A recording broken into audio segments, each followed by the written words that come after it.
Okay.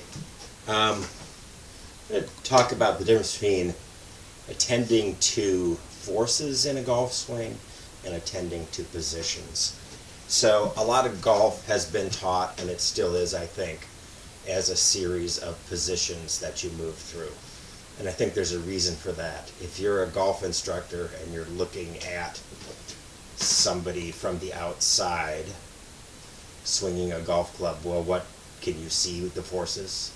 Well, if you're very attuned in some ways, you can. If that's what you're looking for, then you can kind of see how force is being applied to some extent. But the much more obvious information is what positions does the club move through. So then the logic has been, well, if we could then, if those are the series of positions, if we could get somebody to replicate those positions of a great swing, then you would have it, right? That would be, you would reproduce that swing in your own body. But the problem with that is you can fabricate all those positions without actually applying force the way that golfer is actually applying force.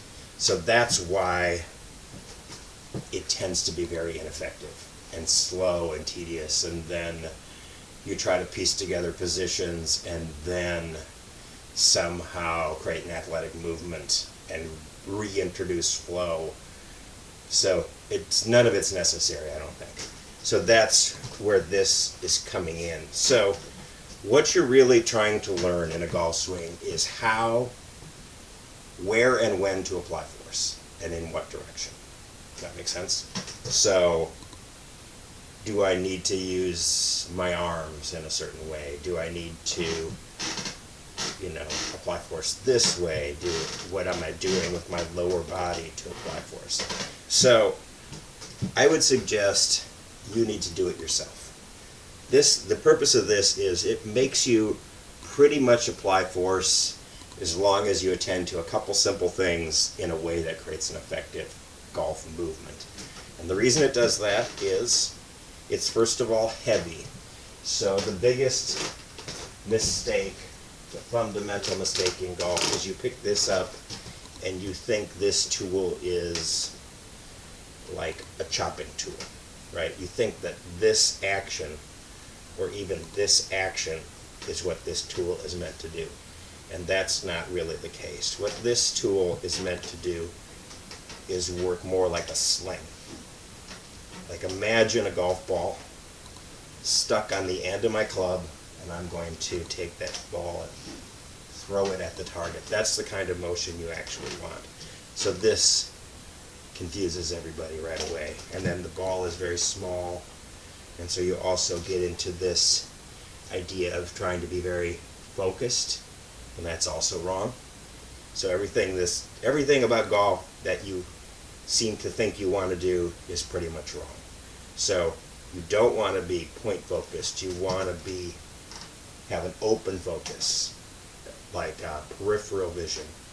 And then you want to swing this, as it turns out, much more like either it's heavy or that it's like made of rope. Those are kind of the images you want. So in this case, we're working with the heavy version. So with this, you can see that now my impulse is not to try to put it on the ball, right? This is something that I'm using my whole body to swing. And then the one thing you have to, in building your own swing, attend to is you do need to have a location. So I can't do this and effectively find the ball. So build a location with a center.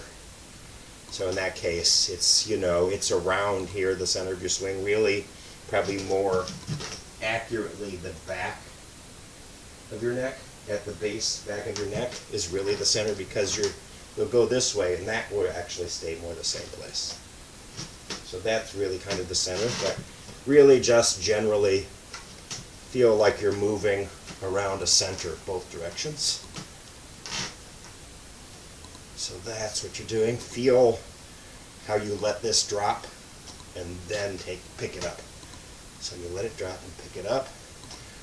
Feel that moving, and of course you're already attending to the club face just almost intuitively. So you don't want to have a bunch of things. Just attending to the club face. You can be more vertical if you like that, which keeps the face more square. Or if you feel like you prefer this kind of rotation, more flat around your body, you can do that.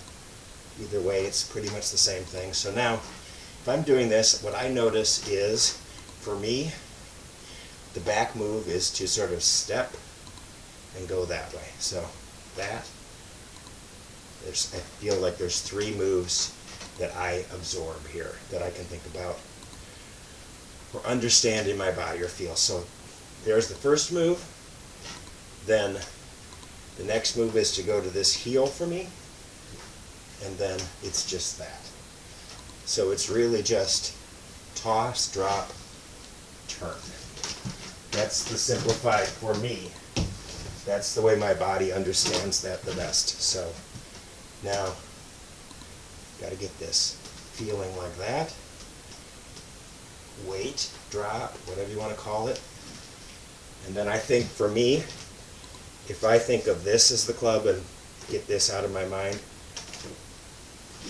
and I would suggest to transfer that feeling, try some one-arm swings to go from the trainer to the club, because weakening the arm gives you the same effect as a lot of weight. You don't want to go around playing one-arm golf if you don't have to, but you have to use your body to swing with one arm. You can't, no one's going to attempt to swing this way. You're going to, sort of like a frisbee throw. If that is your good, if that's the arm you like, then that's the one I would focus on. Or if you prefer this arm, that feels more like a throwing sidearm motion. So you could focus on that motion. You notice with both of these now, because I'm at one arm, I don't have the strength to do a fast transition. I need to let it go and then move with it. So still I'm getting that drop. And so now I'm going to take that, and now for me, the exercise is to not try to get into this more than that.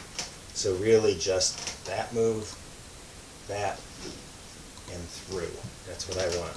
And it really feels like 2 things, really. It's just toss and turn. So toss and turn. That's a pretty simple motion once you get it down. You're not fussing with this, you're not fussing with what your arms are doing, not doing anything. So it's for me what I like, because it's the simplest possible thing I can come up with, which is, you know, your conscious mind should be, if it could do nothing, that would be the ideal. But, you know, maybe there is a couple little, Sam Snead said this was the start of his downswing. So that triggered his downswing. You see Ben Hogan doing the opposite on the backswing, which is getting that feel, which is to throw everything back. I like that one. And then I like feeling that coming through, so get there. So I'll do one more, but then, so my suggestion is work with your trainer, get your own set of feels out of that, and bring those to your golf swing. So don't copy my set of feels necessarily. Figure out what your own are that your body likes. And a lot of times that has to do with translating from a sport you've already done. So if you have done a lot of throwing sports, you're likely to like this. If you played hockey, you're likely to have a feeling like a slap shot or something. If you did sports that have more lateral movement, you may like to feel a lateral drive in your swing. So I kind of like that one too, to feel more instead of this.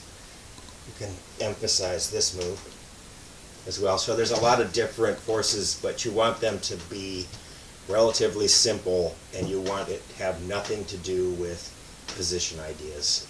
Position ideas are static, so that's not what you want. Forces are movement, positions are static.